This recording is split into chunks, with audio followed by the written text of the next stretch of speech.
Hello friends, आपका स्वागत है स्टडी फॉर चिकन जीएस में। आज की जो हमारी वीडियो है वो सिंधु सभ्यता से संबंधित है, जिसमें कि ये सेकंड पार्ट है। फर्स्ट पार्ट मैंने इसका डाल दिया है, उसका डिस्क्रिप्शन बॉक्स में लिंक मिल जाएगा, आप जाकर उसे ज़रूर देखें। यहाँ हम जो टॉपिक पे बात करेंगे, इसमें सिंधु सभ्यता से संबंधित प्रजातियाँ रहेंगी, नगर योजना रहेगी, सामाजिक राजनीतिक धार्मिक जीवन रहेगा इनका, समाधान के प्रकार, हड़प्पाई लिपि, कला एवं शिल्प का ज्ञान, जो इन्हें धातु ज्ञान और मापतौल की इकाइयाँ थी, उसके बारे में, इन सब टॉपिक के बारे में ही बात करेंगे।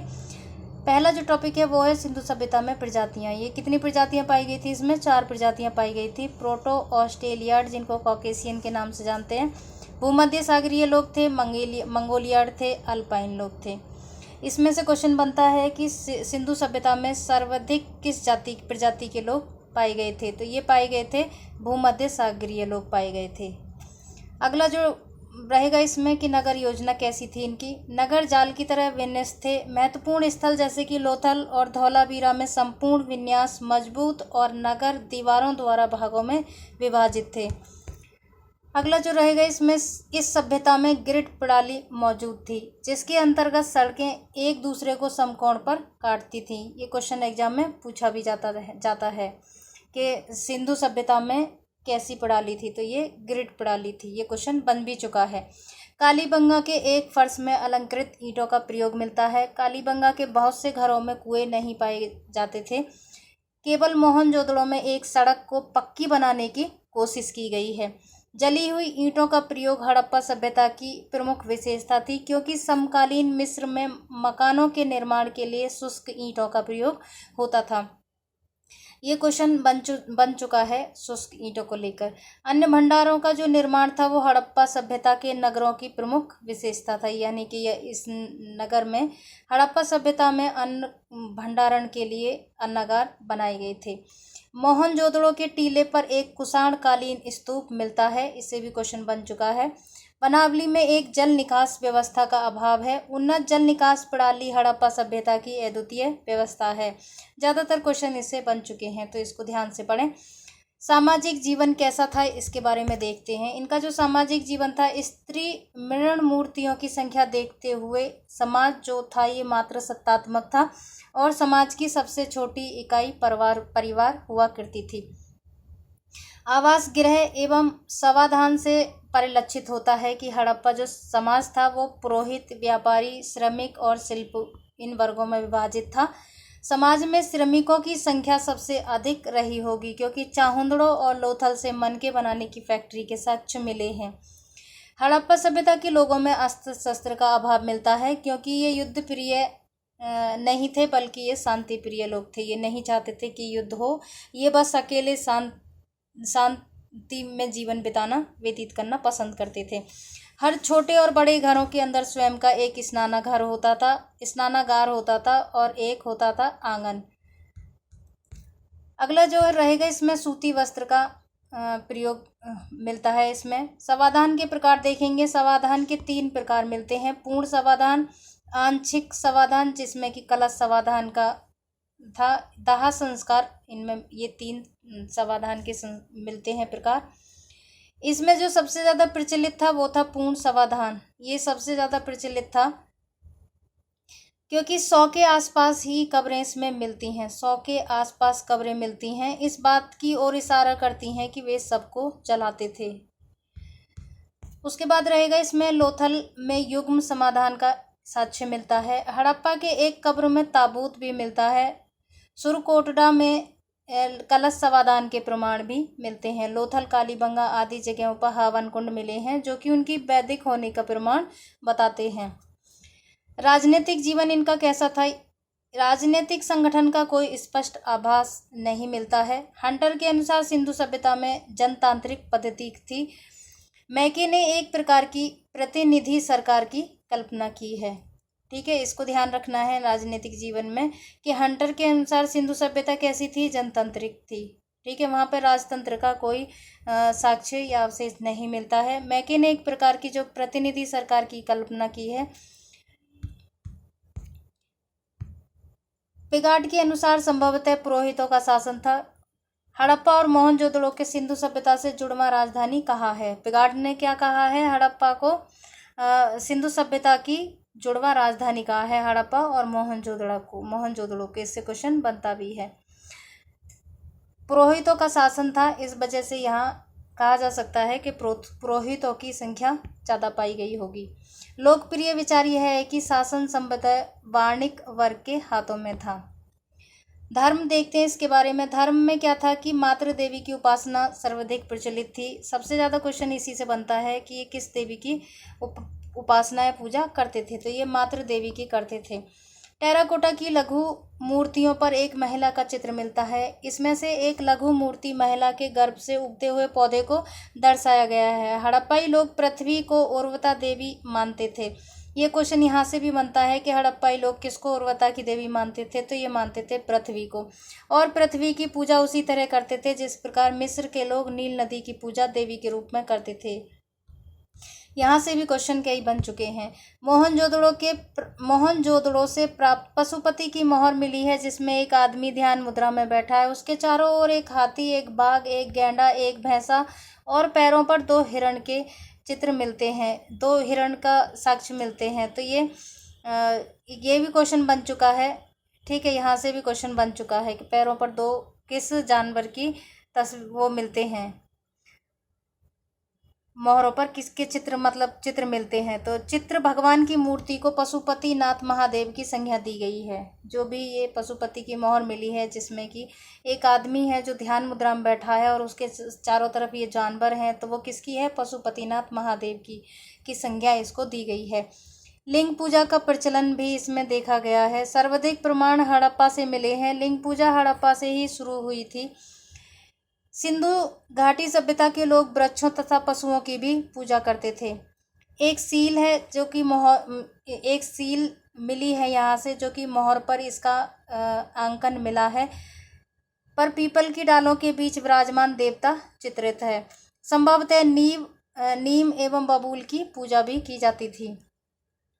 इसमें यह भी क्वेश्चन बनता है कि इस सिंधु सभ्यता में किस वृक्षों की पूजा की जाती थी, तो वो की जाती थी नीम एवं बबूल की पूजा होती थी।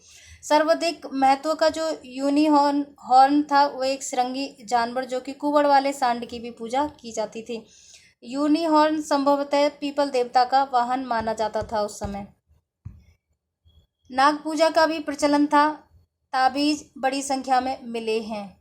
स्वास्तिक के चिन्ह भी मिलते हैं। हड़प्पाई लिपि देखते हैं कैसी थी उस समय। हड़प्पा लिपि का जो नमूना सर्वप्रथम 1853 में मिला है। 1923 में यह लिपि पूर्ण रूप से प्रकाश में आई थी। कब आई थी ये प्रकाश में? 1923 ईस्वी में। हड़प्पा लिपि वर्णात्मक नहीं थी, बल्कि ये चित्रात्मक थी, चित्रलेखात्मक। ये क्वेश्चन यहाँ से बनता भी है कि हड़प्पा लिपि कैसी थी, तो ये थी चित्रात्मक। ठीक है, इसको ध्यान रखना है, यहाँ से क्वेश्चन बन चुका है। अधिकांश अभिलेख मोहरों पर मिलते हैं। यहाँ से भी क्वेश्चन बना है कि अधिकांश अभिलेख कहाँ से मिले हैं, तो ये मोहरों से मिले हैं। इस लिपि में कुल मिलाकर 250 से 400 तक, यानी कि 250 से लेकर 400 तक चित्राक्षर हैं, जो साधारणतः सैलखड़ी की आयताकार मोहरें, तांबे की गुटिकाओं आदि पर मिलते हैं। यहाँ से भी क्वेश्चन बना है कि ये मोहरें यहाँ की कैसी थी? आयताकार मोहरें थी।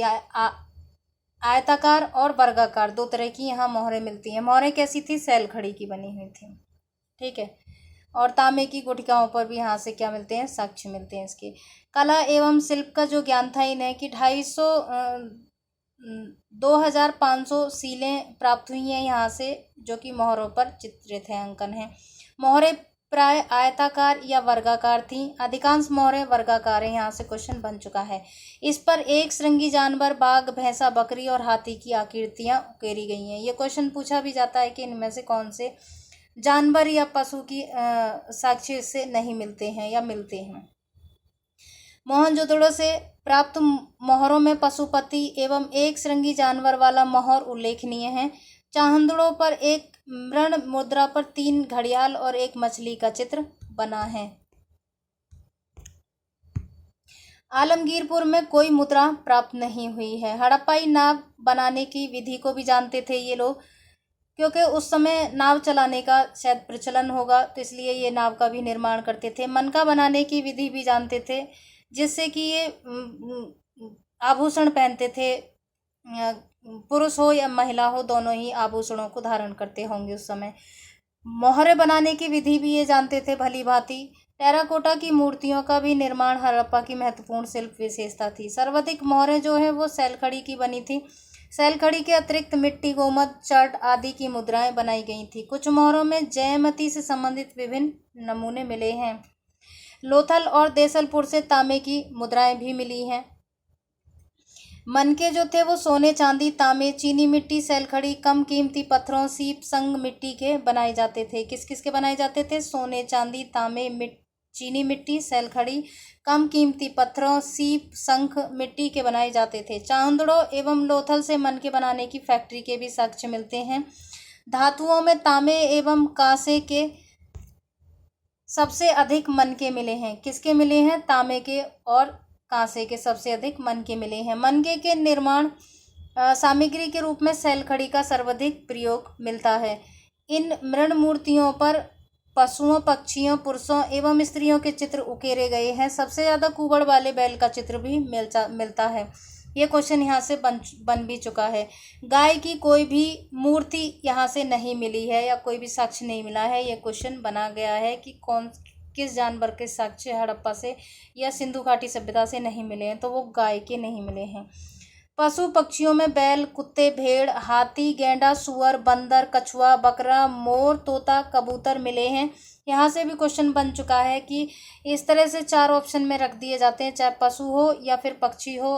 पूछ लिया जा चुका है ये क्वेश्चन कि इनमें से कौन सा जानवर या कौन सा पक्षी उस समय सिंधु घाटी सभ्यता में नहीं पाए गए थे। नहीं में ज़्यादा क्वेश्चन बनते हैं।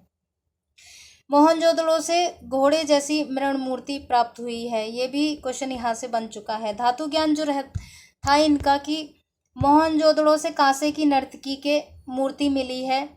हड़प्पा और चांदड़ो से कांसे की एक इक्का गाड़ी मिलती है। लोथल एवं कालीबंगा से तांबे की बैल की आकृति मिली है। यहाँ से क्वेश्चन ज़्यादातर बन जाते हैं। बड़ी बड़ी ईंटें निर्मित संरचना से राजगीर जैसी महत्वपूर्ण शिल्प के साथ राजमिस्त्री वर्ग के अस्तित्व का पता चलता है। इस सभ्यता में बड़ी बड़ी ईंटों का निर्माण होता है, तो उससे पता लगाया जा सकता है कि उस समय राजमिस्त्री भी हुआ करते थे। तांबा राजस्थान की खेतड़ी खान से प्राप्त होता है। ये क्वेश्चन बन चुका है, मोस्ट इम्पॉर्टेंट है, ज़्यादातर हर बार बन ही जाता है। टिन जो है अनुमानित है, उस समय ऐसा अनुमान लगाया जाता है जो टिन मिलता था वो अफगानिस्तान से ही लाया जाता था। बुनाई उद्योग में प्रयोग किए जाने वाले ठप्पे बहुत से वस्तुओं पर पाए गए हैं। जौहरी वर्ग जो थे ये सोने, चांदी, कीमती पत्थरों से आभूषण का निर्माण करते थे। उस समय ऐसा होगा कि ये लोग इन सब चीज़ों का पहनते होंगे। यद्यपि इस युग के लोग पत्थरों के बहुत सारे औजार तथा उपकरण का भी प्रयोग करते थे, जैसे कि आग जलाने के लिए ये पत्थर का उपयोग करते होंगे। कांस्य कला के मामले में मोहनजोदड़ो हड़प्पा कालीन नगरों में सर्वाधिक विकसित थी। कांस्य कला के मामले में मोहनजोदड़ो और हड़प्पा जो कालीन नगर जो थे वो सर्वाधिक अधिक विकसित थे। भारत में चांदी का सर्वप्रथम प्रयोग सिंधु सभ्यता के काल में हुआ है। यहाँ से क्वेश्चन बनता भी है कि भारत में चांदी का प्रयोग सबसे ज़्यादा कहाँ मिलता है, कब से, किस काल से हुआ है, तो ये सिंधु सभ्यता से ही हुआ है। या चांदी का प्रयोग सर्वाधिक किस सभ्यता से मिला है, तो वो सिंधु घाटी सभ्यता से मिला है। धातुओं में तांबे का प्रयोग सर्वाधिक किया गया है, ये भी क्वेश्चन यहाँ से बनता है।